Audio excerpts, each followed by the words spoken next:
bien, y ahora vamos a irnos hasta Francia. Ahí está Manuel Antonio Monteagudo, que es director de una asociación, una ONG vinculada a la educación mediática.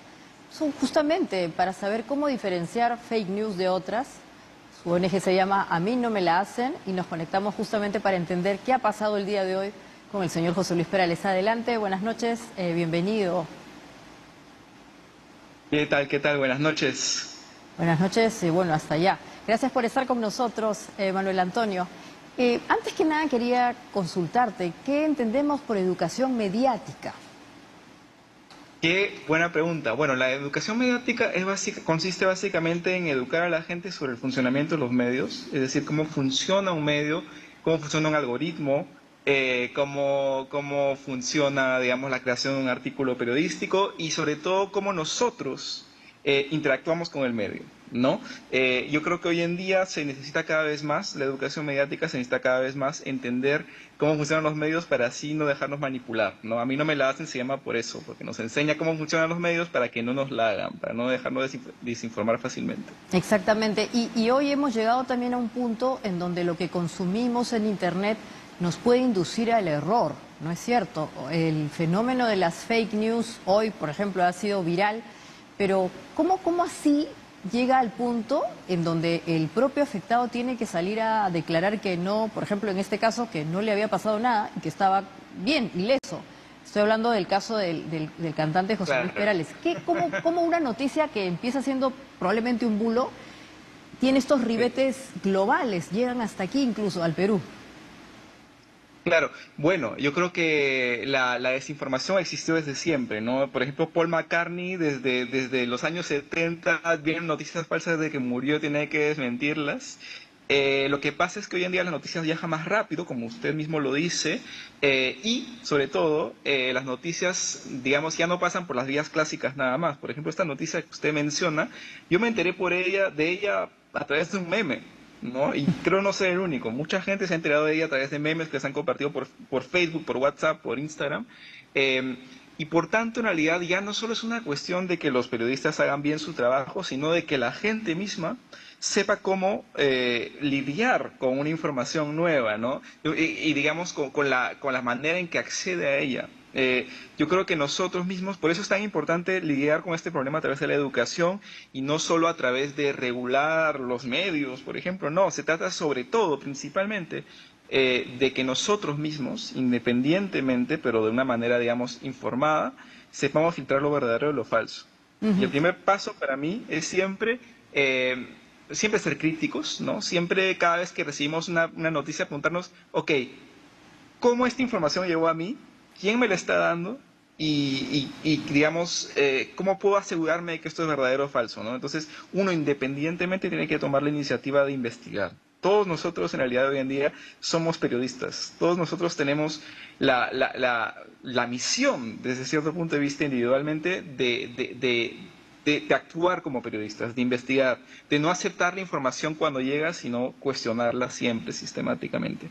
Eso es educación mediática, en realidad, respondiendo aún más extensamente a su pregunta. Claro, ahora, Manuel Antonio, hace 10 años, o un poquito más, aparecía el fenómeno de los blogs. Yo, de hecho, tenía un blog aquí, se llamaba Tectulia, y los blogs se acabaron, pero digamos que eran, como tú bien has dicho, esta forma de vincularse con la sociedad, con la ciudadanía, convirtiéndose en una suerte de periodista ciudadano, pero el blog todavía te daba cierta tranquilidad porque estaban dentro de repositorios serios, pero hoy día han aparecido fenómenos como TikTok, que son básicamente videos, o Claro. Instagram, donde aparecen personas que no necesariamente tienen las cualidades, ni las capacidades, ni la experiencia, pero que debido a la facilidad que tiene el video, se convierten en expertos, en gente que empieza a hablar de todo sin tener condiciones, ni siquiera algo que de alguna manera nos garantice que lo que está diciendo es verdad, y entonces esto se genera. Y entonces la posibilidad de empezar a escuchar a alguien que nos está diciendo mentiras es enorme. ¿Cómo justamente Claro. nos educamos mediáticamente respecto de estos nuevos contenidos que ya no están en un blog, que tenía ciertos elementos de veracidad, porque tú tenías que hacer una llamada a una Claro. fuente, a un signo, lo que Claro. sea? Ahora hablas y ahí simplemente lo que sea. Claro. ¿Cómo hacemos la veracidad de un video? ¿Cómo medimos Esa esa es, veracidad? esa es una muy bonita pregunta porque hay una cosa que hay que tomar en cuenta. La noticia puede ser verdadera o puede ser falsa sin importar de dónde viene. O sea, una persona, aunque me caiga mal, o una persona, aunque no sea periodista, digamos, profesional, puede estar diciéndome la verdad. En realidad eso es un poquito lo loco de la educación mediática, es que te hace inclusive cuestionar las evidencias, pero que en realidad no son evidencias, porque, por ejemplo, esta noticia del músico que en realidad no falleció, la compartieron medios serios. La compartió medios serios, ¿no?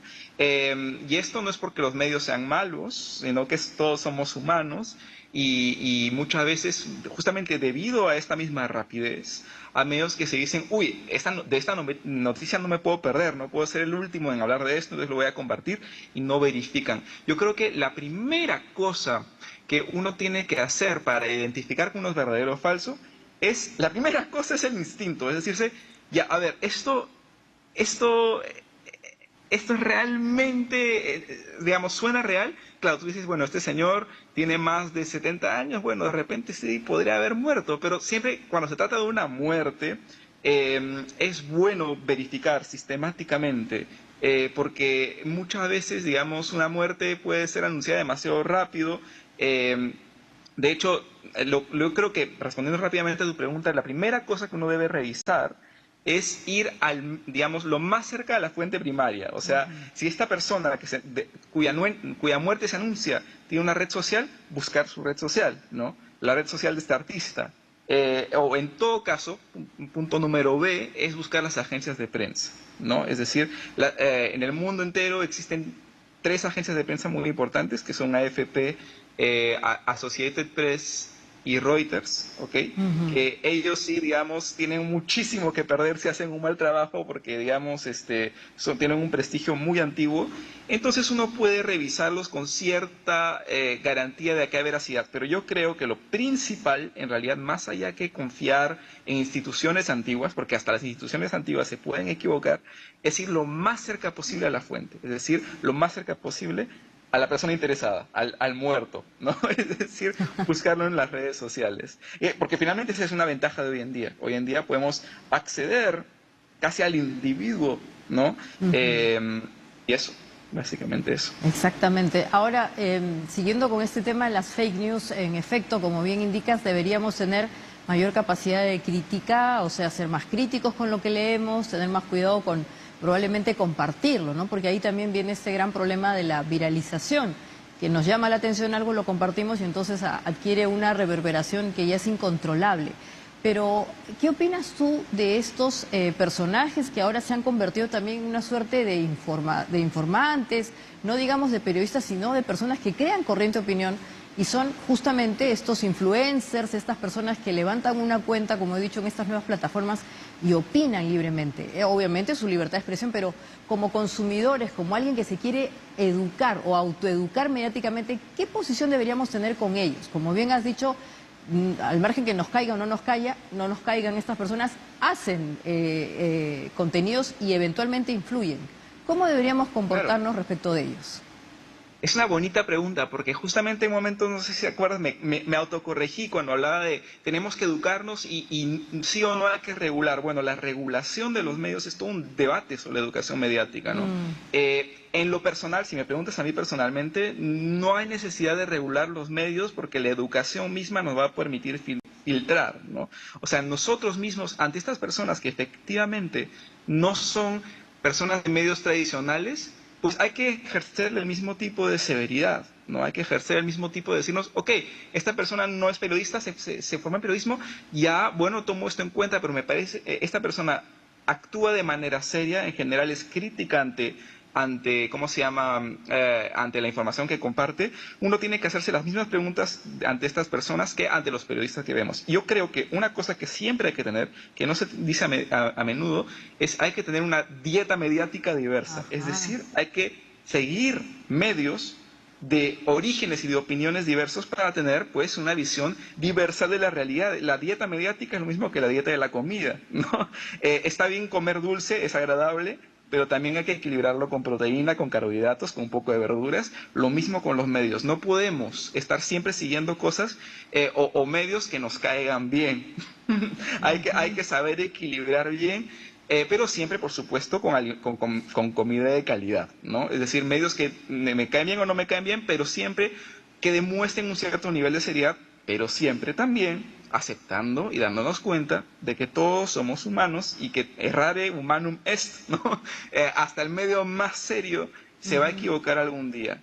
El único en quien podemos confiar en el último punto es en nosotros mismos, en nuestro espíritu crítico, pero al mismo tiempo siempre cuestionándonos, ¿no? Por eso la educación es tan importante, por eso yo creo que la educación mediática tiene que ser enseñada, pero no solamente en las escuelas, yo creo que todas las generaciones hoy en día, y no hablo solo del Perú, hablo del mundo entero, tiene que estar en esta actitud de aprendizaje, ¿no?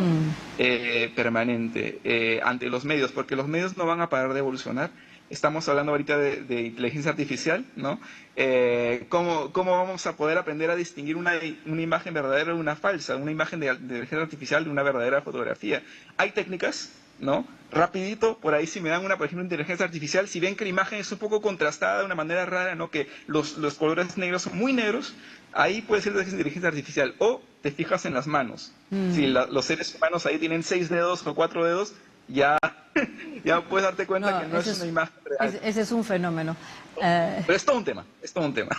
Exactamente. Y ya que estás allá en Francia y estamos hablando de educación mediática, hemos tocado un poco el tema de la regulación, ¿qué opinas o cómo es que allá se está dando todo este asunto de la regulación que el propio Estado está ejerciendo o quiere ejercer sobre las redes sociales? En Chile, el presidente Boric ha armado una comisión que está asesorando a su ministra de Ciencia y Tecnología para saber qué hacer con las redes sociales, justamente a raíz de esto que estamos comentando, porque a veces se desborda el tema de las fake news, se generan estas burbujas de opinión, estas cámaras de eco, y obviamente pueden finalmente torcer hasta justamente la verdad, al punto de poner justamente en peligro gobiernos. Ese es el caso del presidente Macron. ¿Cómo lo están viendo allá? ¿Qué está pasando en Francia con este tema? Es una bonita pregunta porque yo en parte también estoy aquí en Francia, porque Francia es la sede de la UNESCO, que es una institución de las Naciones Unidas dedicada a la cultura y la educación, ¿no?